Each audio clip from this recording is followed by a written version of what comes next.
Hi, let's start with this great character. Okay, let's get into it. And I've got 3 games for you today. So here's one of my favourite icons, especially for my car, to stop me from speeding.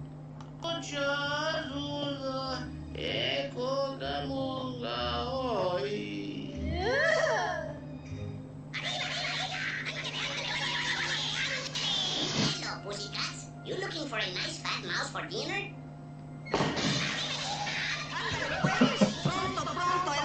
Oh, it's no use, Manuel. This marshmallow is Speedy Gonzales. He's Speedy Gonzales, no chance. Speedy Gonzales is fastest man. Okay, I'll turn my stereo volume off. Now, here we go. The first game for today is, I believe, against, not that one. So this is the first game, okay?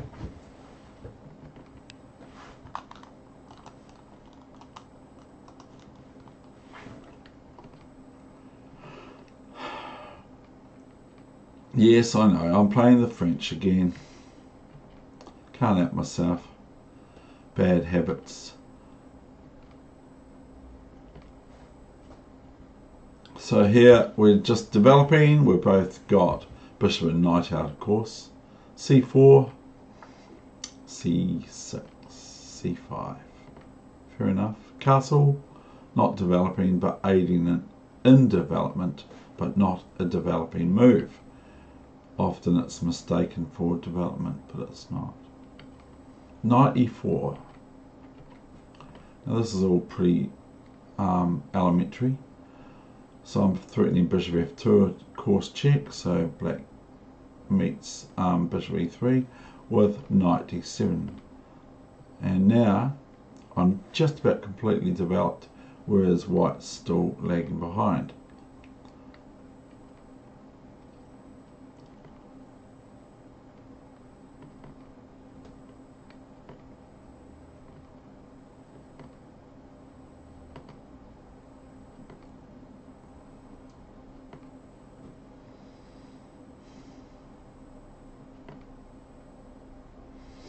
Now,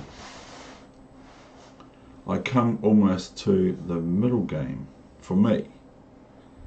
And white's sort of there, but not quite. A wee bit, just a slight bit behind. Now, so I've got this obvious, so I don't actually develop my queen as such yet. I've got this slight weakness to look at on h3. So this is 5-minute chess, of course. So h5. So a wee bit naughty because I haven't quite developed my queen as such. But it works out quite well because now I could play queen d7. And this sort of generates white's next move to move the queen back to d1. Okay, so now I've got the situation going, well, now what? So what would you play here? So what would you be wanting to play? It's 5-minute, remember, and my opponent is like 2-200, okay, 2-230 or something like that. So what would you play against your highly rated opponent here? I played rook f3. Okay, now this is just threatening this, of course, and etc.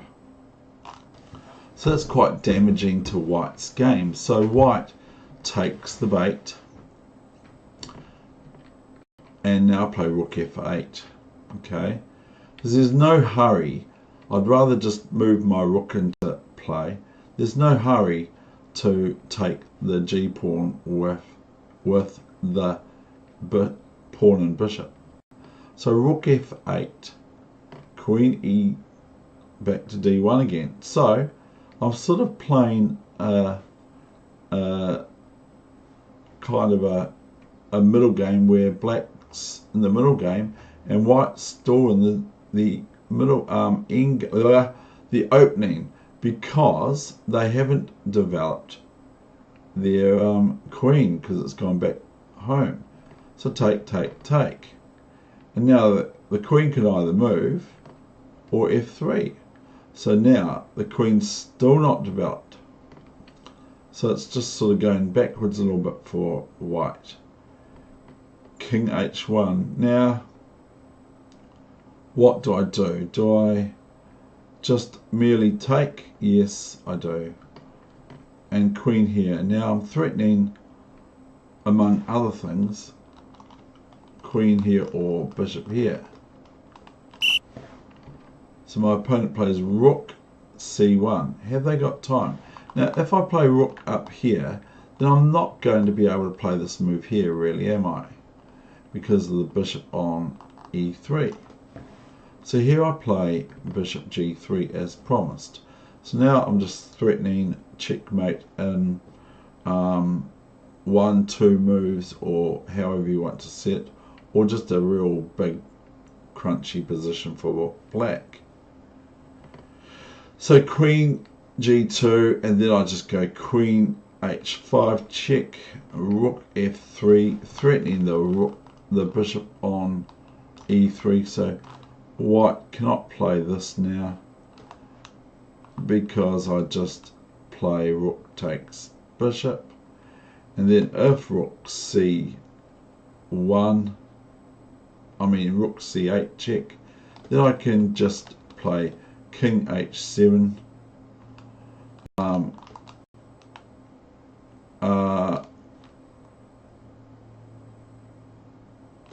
and if queen c2 check, then queen f5, but not queen g6 because of what? So after rook c6, rook e3, rook c8 check, king h7, queen c2, why can't I play queen g6? And the answer is simple, and I've shown that the other day, is rook h8 check, king takes from h7, and all of a sudden the queen on g6 of mine is left on pre to the enemy queen on c2, capturing it on g6. Okay, so white plays rook c3, and here I could almost play rook e3, but I just wanted to keep it simple, like the old saying. I went queen f5. So here, if rook c6, there's obvious ramifications other than rook e3. There's also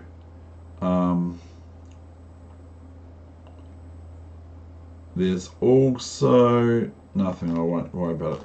So anyway, this is queen d2, and this is very sad for white, as rook f1, king g2, queen f3, this wee battery, that's checkmate. Next game.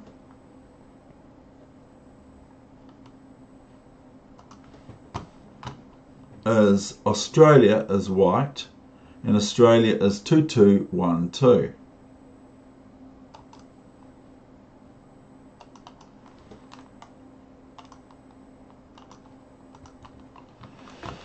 So here we go. So Australia is white. I have to put the ball in the ballpark figure. So here, this is very, very good. The Tarish French f5 is very, very effective against the Tarish French. e5, c5. So we're playing Australia. New Zealand versus Australia. Need I say any more? But this is quite a bit of, I don't know, rivalry of some form or fashion. Particularly that of rugby and netball. Rugby and netball and cricket. They're primarily the big issues for our countries. that we get quite competitive. And in fact, I'm not very impressed all the time with New Zealand sport. They get kind of a little bit whatever.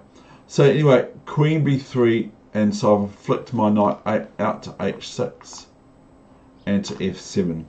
And here, if the Queen's not looking after the bishop on B5, then moves like knight C E5 are possible, because if knight takes knight, then knight takes knight on E5, and if bishop D7, then knight takes back onto D7, which wins material for black. So these are a wee little trick that you can play even in other ones, whereas normal lines for the French, it's not a great idea, because black could meet just knight E5 if the knight's not here to take back, and then or bishop, bishop takes bishop is good, because a knight takes bishop and that sort of thing. So anyway, let's get on with this game. So this is the second game, of course. So now I have just bishop E7, trying to keep to what I say to do in the opening is to develop, as everyone else says too, including yourself. Rook D1, I castle. Knight F1. Okay, this is atypical for Terrace players to play knight to F1. Anyway, I play knight A5, and this is actually a game that I actually play relatively normally for the French on the queen side, as you would see soon. So I've played, this is where my forces are, of course, because my pieces are directed not so much to the king side, but more to the queen side. And my rook's able to go onto this file, and I'm looking at this bad bishop of whites, whereas my bishop is very much better. So here we've got B5 after queen D3, of course, and knight C4, just practical, sensible attacking the pawn on B2. So white defends it. I play B4, and so that now if bishop D2, I just take the pawn and I win a rook for a knight. And so B3, I play knight A3, bishop B2, wanting to take my knight on A3 with their bad bishop, so I do not allow that. Now Australia play A4, and obviously I just en passant play a French move against them as I'm playing the French. So I play a French move against Australia with en passant, and now rook C8. Now the bishop's got nowhere to go other than defend it, and I don't want to take it, as previously mentioned, it's white's bad bishop. G5. Now this might not be the best in the world, but this is what I played. G4. Now what's your next move for black? And it's very, very good. It primarily will win some material. As oopsie, I played queen A7, and this threatens just queen D4 or knight D4, etc. Because as you would appreciate, the bishop is defending the pawn on A3, so this knight can have errands to do. As Nimzowitsch says, can go on holiday. I might have been able to play queen here too as well, which could be annoying to white, let me say the least. So we'll just show you what I can do. Okay, here we'll just go here, new variation. Queen here is looking like the only real move to defend, so I've just seen this wee tactic. Okay, Now I have either a2, okay, that's alright, but it's probably better for black, it's not so good for black as this move here. Now this move, with the pawn still protected by the bishop, is now threatening the queen, of course. And now where does the queen go? Where does the queen go now? The queen, if it goes here, sadly loses itself to knight e2, and queen takes queen on c2, as the red arrow shows. So this is check. So the other thing is okay, we'll just go here then.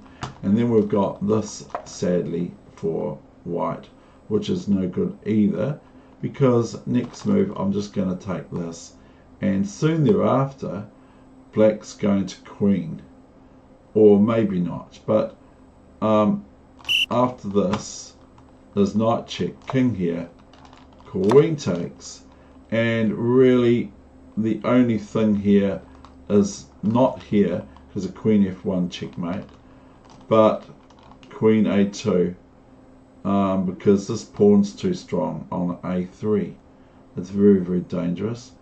Now, not here so much, because then white can defend b1 after queen takes b2. So, but here would be quite good for black, because now the queen is lost. Her Royal Majesty is now lost.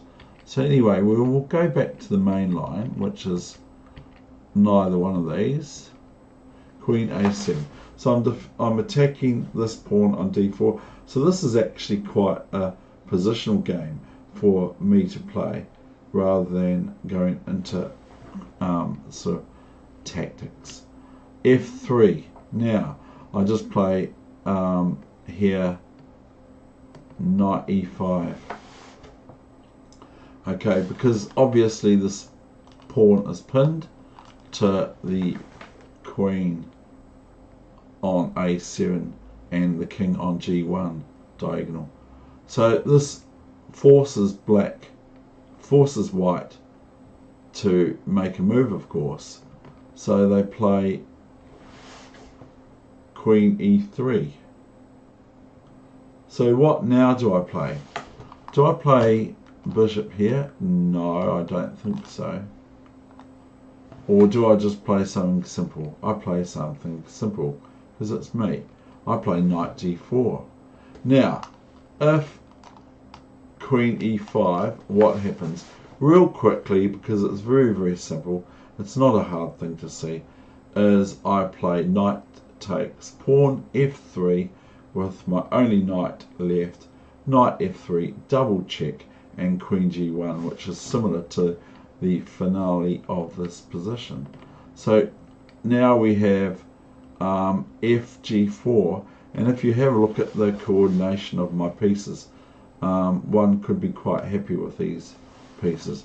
Now let's say white can play here, then I can just play knight check, king here, because the queen can't take the knight, of course, so the king has to move because it's a knight, and here is checkmate. Okay, so that's not very good. So white has now lost for themselves, really. Queen d3, because the beauty of this position is this is not possible because of bishop g5. The queen cannot take the e-pawn or move here or anything like that. Can't move here, and so we have the main line, which is here, and here I've got two checkmates here. Can you see the two checkmates? I've got two checkmates in two moves. Very, very simple. And the hint is for those that are still in learning stages of chess, no matter what age you are, is there are two moves I can play here for black, which are a discovery check, doubled discovery check. I played knight f3. I could play knight e2 check, which is a double check, and the king moves here, and I can either play queen g1, which is similar to the game, or I can play knight f2 checkmate. So here I played knight f3 check, king h1 the only move. Now, as just mentioned, I could play this, which is checkmate, but I played queen g1 checkmate. So that's that game. Now the final game for today is a wee bit different, because one, I lose. Two, my opponent is 2-2, 2-6. So this is the game at the moment now.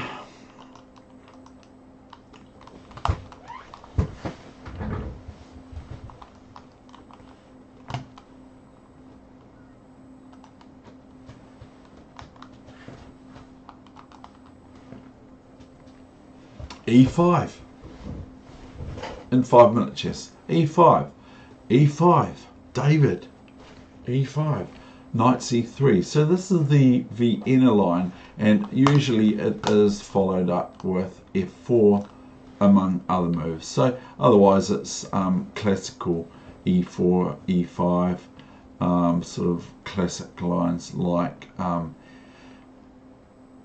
all sorts of things, the Scotch and all that kind of thing. So anyway, knight c6, and here my opponent plays g3.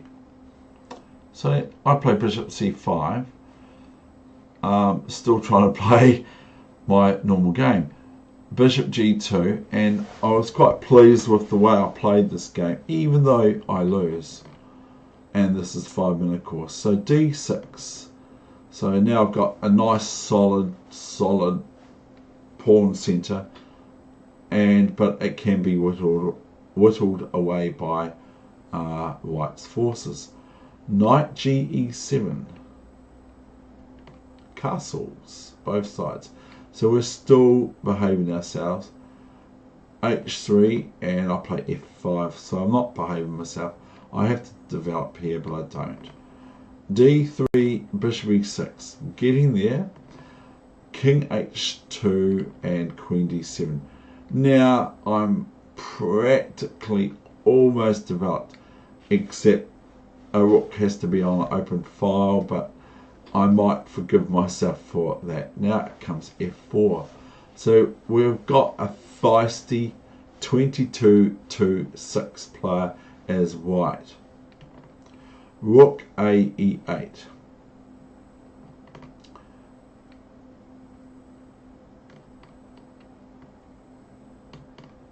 g4. Now what will we play? What do we play now?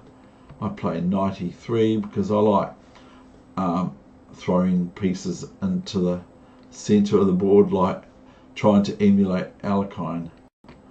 Bishop e3, bishop e3. Now I'm threatening, of course, the horse. No, I'm threatening just this or this, something to that effect. So here comes f5. So I have to snibble my bishop back to f7, and here is another strong move of white.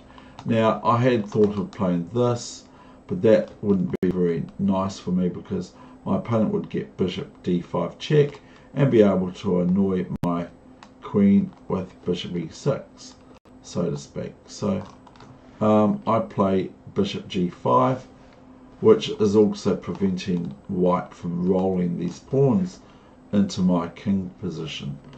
So knight g3, and I now play knight d4. And here comes c3. So what do I do now? What should I do? Well, I'll just go back, shall I? Should I just go back, or knight b5? I could go knight c6 or knight b5, but what I do is I play c6, and then my opponent plays knight b4, a5. So whether I should take on c2 or not, which I did, I'm not sure. Maybe I can just play, yeah, I think knight c2 is better than knight c7.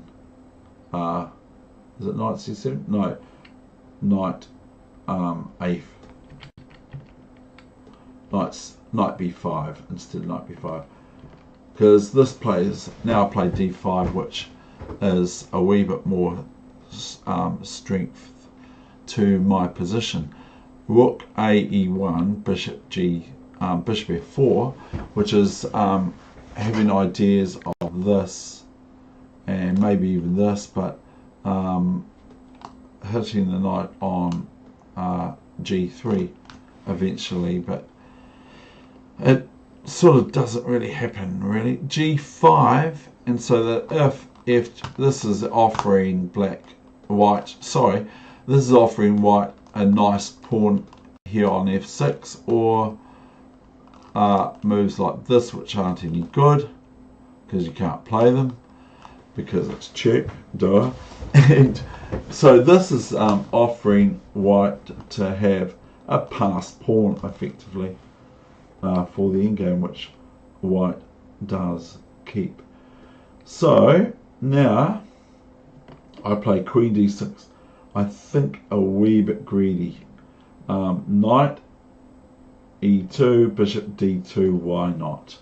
Then here and back here again. So if black is met with knight f4, then I would merely play ef4, and I'd have a hotel on e3 square. I can launch pieces on there. Whether or not they're any good or not is another question, but I would have that intent if white doesn't do something about it very quickly.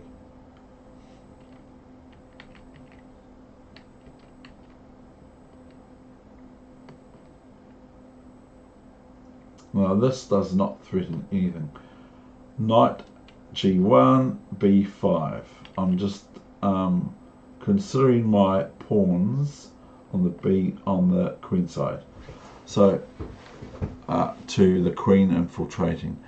So b5, knight f3, a4.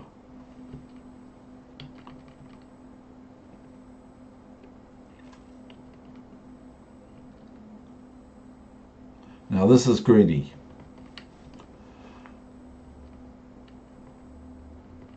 And can I take rook e4 now? Just elementary sort of stuff. Rook e4 fails to queen takes rook, pawn takes queen, or d e4, rook d6, and ef3, bishop f3. So queen f4, and so white just plays e5, of course. So I want to now make a square for my bishop, because otherwise white threatens to play e6 and take it with check, and then worry about their queen on e1 attacked by my rook. So king h8, queen d2. Queen swap? No, I went h5. Here black is met with knight g5, so this is okay because I play queen takes queen, rook takes queen, rook e5. Now we're getting into normality with me now in a one position, I think. King h2, and I take all tension off the board.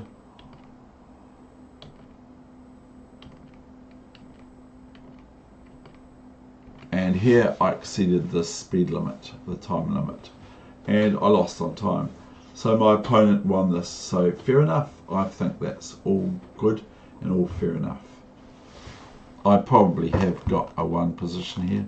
I can probably play here and here, but white can play rook d4, etc. That is the end of my session. I hope you enjoyed these three featured lightning games of that from my hand. Even a loss, that's okay. It's all part of chess. Thank you very much for watching. That's David Wegener over and out from Christchurch, New Zealand.